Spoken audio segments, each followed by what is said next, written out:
over the years, I've had like numerous debates with various people, about like some people feel like we're living in HE double hockey sticks right now.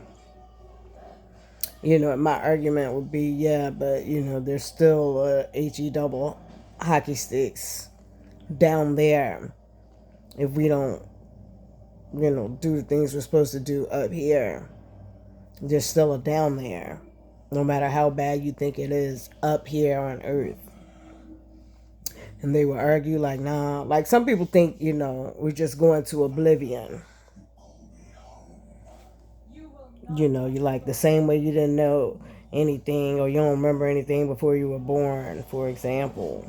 They feel like that's how it'll be, once you go through into the light, let's just say, you know. But I feel like, there's this book that when it, speaks, when you read it, it has predicted things time and time again. It has predicted events all the way down to smaller than a grain of rice being implanted. You see what I'm saying? Now, it said this thousands of years ago before computers was, even out like that. Or at least not as we know it.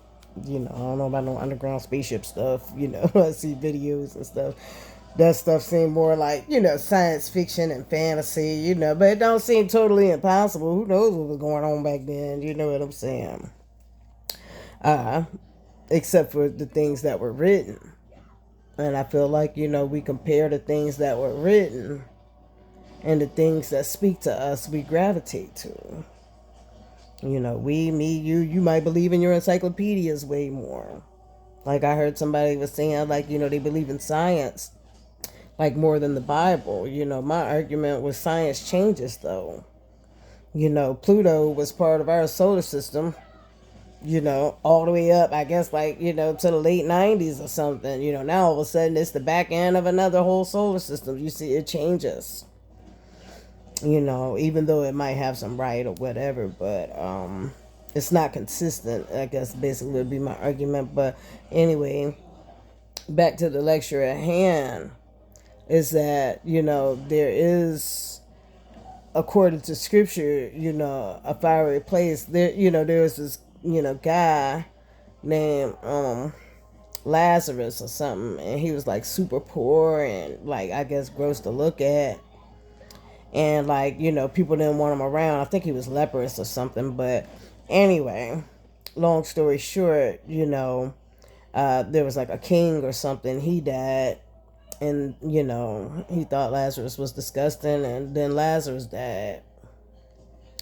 And back then it said that, it was elevation. Abraham's bosom was like a safe place in HE double hockey sticks.